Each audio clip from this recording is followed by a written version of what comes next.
Yo. We're here with the album review of the band Dragonforce and their album Maximum Load.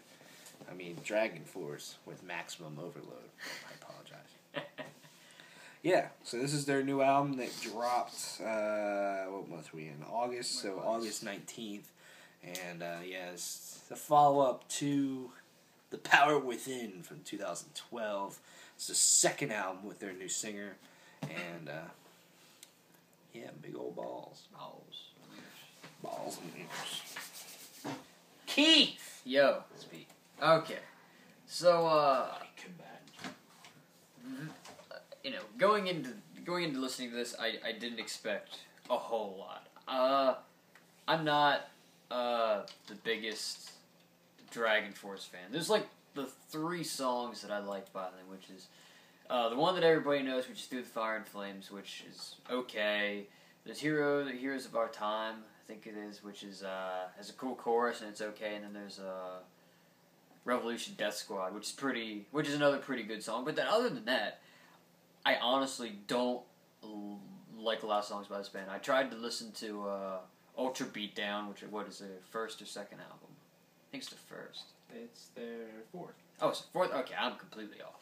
I tried listening to that one, and I couldn't do it. So I went in with lower expectations. But this album's not that bad if you kind of look past the whole them being Dragonforce thing, which is the really over-the-top, shreddy solos that have like the weird gimmicky sound effects in them, and the one like note that they hit in every single solo. But other than that, it's a pretty good album. They actually use riffs, which is really surprising. There's riffs and not just some weird chords and some really complicated video game sounding lead. Even though those are there, there's other stuff. It does sound like video game stuff to go with. I mean, I know they're. I mean, I didn't get a chance to really delve into the music. I don't know if they're still writing about video game stuff. I know they did for forever with their old singer. But, CP. What? His name was ZP. ZP? Never knew what his name was. Okay. So, like, the guitar work is, like I said, besides the whole kind of Dragonforce doing what Dragonforce does best, it's actually not that bad. I mean, besides the fact that these guys kind of are a one-trick pony, these guys are, like, at least in the studio, great musicians. I mean, not everybody can pull that kind of stuff off. Like, they're talented in that sense. I mean, some of the stuff I'd like to see them play live just because it'd be interesting to see. But it's like, their talent is diminished by the fact that they don't mix it up. Now, they have a little bit in this album. There's some actual, like I said, there's riffs. There's one song which was it Defenders, had the clean part in the middle, the acousticy part. And it's like, alright, they're changing up how they do things a little bit, which is cool. The drums are basically the same, how Dragonforce has always been. Lots of just really fast drumming, just fast dope basses, like kind of the whole way through. They slowed it down a couple times and changed tempos, and cool. They did that. They actually changed tempos a couple times, which is me being a limited Dragonforce fan is cool.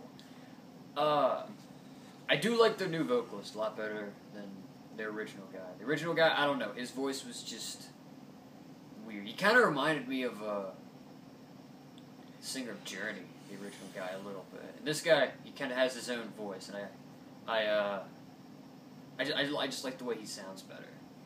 I feel like he has a little bit more of a range, I feel, than their old vocalist. Their old vocalist, again, was kind of fit with the band in the sense that he kind of had one way that he sings, and that was kind of it. Whereas I feel like the new guy, or I guess he's not new anymore, but the new singer, he's got more pipes. He's got more talent.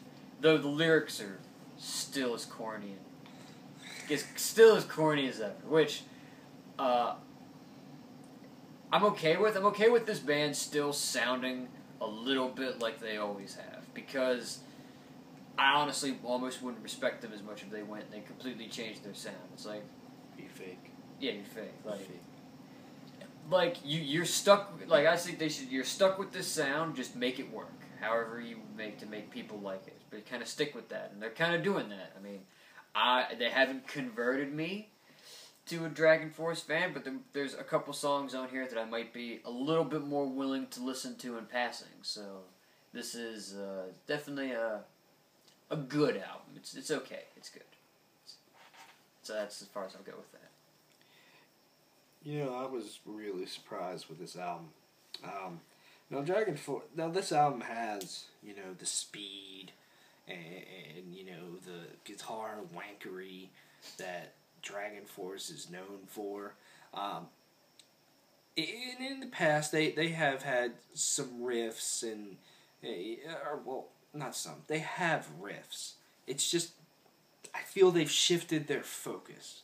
And that's where I feel that I'm coming across of as, you know, oh, this just seems better. It seems different. You know, there seems to be more focus on the riffs and less of, look at me, I can put together some cool stuff in the studio.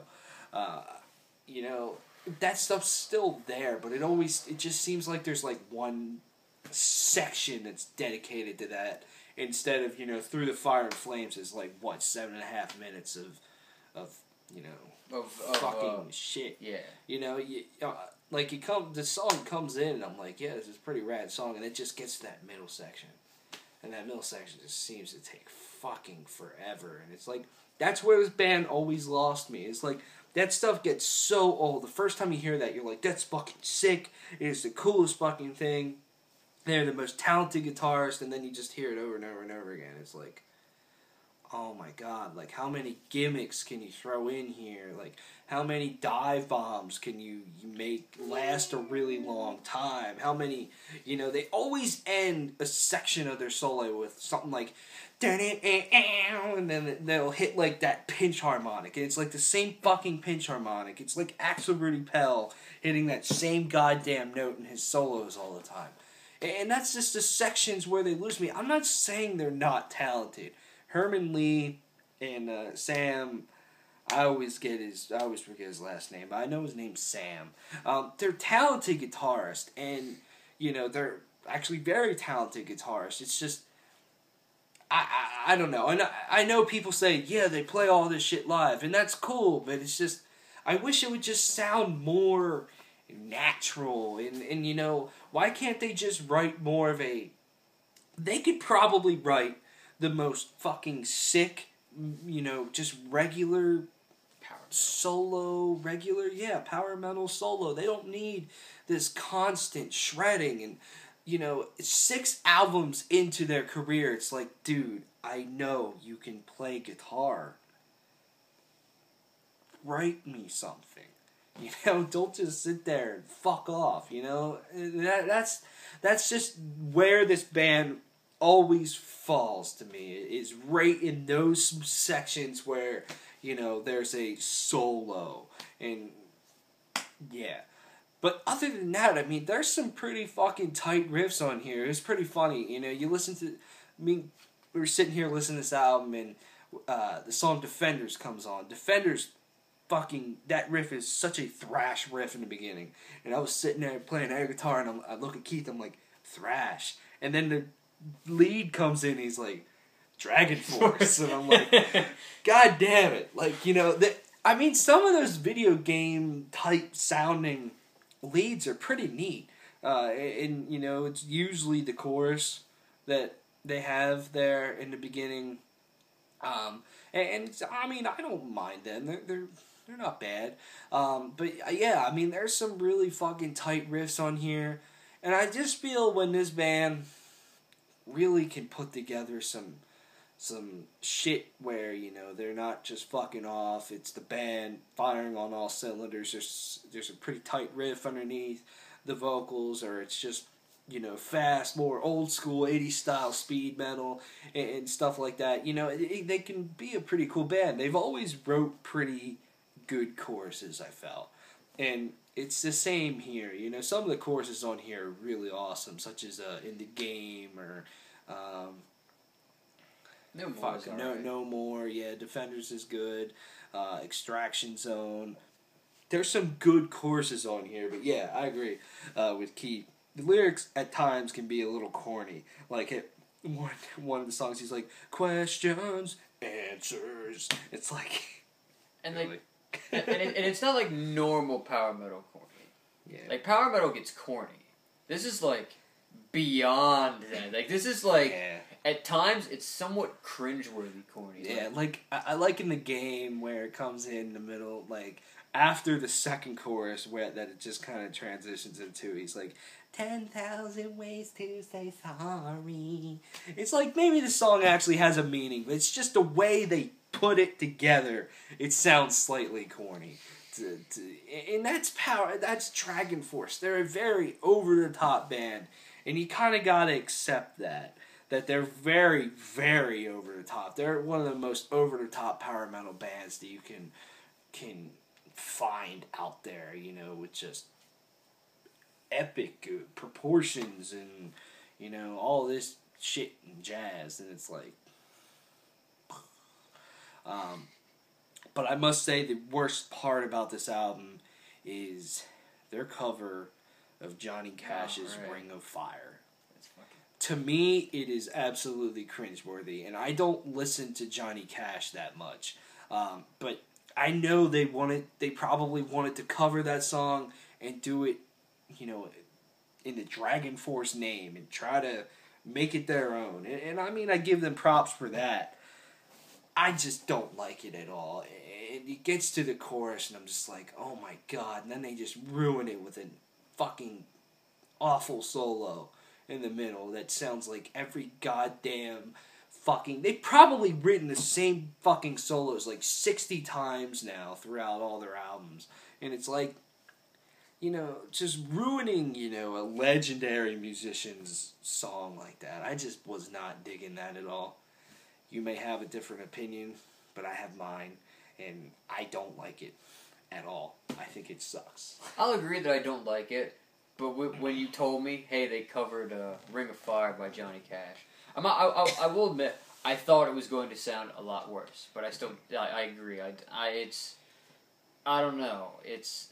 There's a point where you want to make the song your own, but then when it's barely recognizable, then that's we have to draw the line. Which this song, if you didn't recognize, like, oh, they're kind of playing the lead in their riff that they're playing or whatever, like it basically the only thing to be the same as the lyrics. Yeah, and it's just I agree. But other than that, I mean, I feel that Dragonforce has honestly been getting better with each album. I feel that. The addition of their new singer, Mark Hudson, I think his name is, he has really helped this band. And I thought The Power Within was, probably my favorite album from Dragonforce. And I mean, it's a solid album. And this one's not too bad either. I just feel, I want more focus on riffs, and I want a hell of a lot more variety in the soloing, because I feel if they do those two things, they could actually be really, really much better than they are. And they're not a bad band, it's just, they're kind of a one-trick pony in ways that they just get really boring sometimes. But, I mean, they're probably the most listened to band where, I've listened to them the most, and I don't know why I've listened to them so much. Oh well. This isn't a bad album, though. I mean, if you're trying to get into Dragonforce, I would say this album or The Power Within is probably the best albums to check out. I'm just not the biggest fan of their older stuff, minus songs here and there. Yeah. I guess we're doing ratings. Ratings. I will give this album... How many Slipknots out of Disturbed? I'm just not even going to bother with that. I'm just going to give it 7 out of 10. It's a decent album. I'm going to give it a 7.5 out of 10. Oh. Not bad. Toodles. Yeah, Dragon Blaze.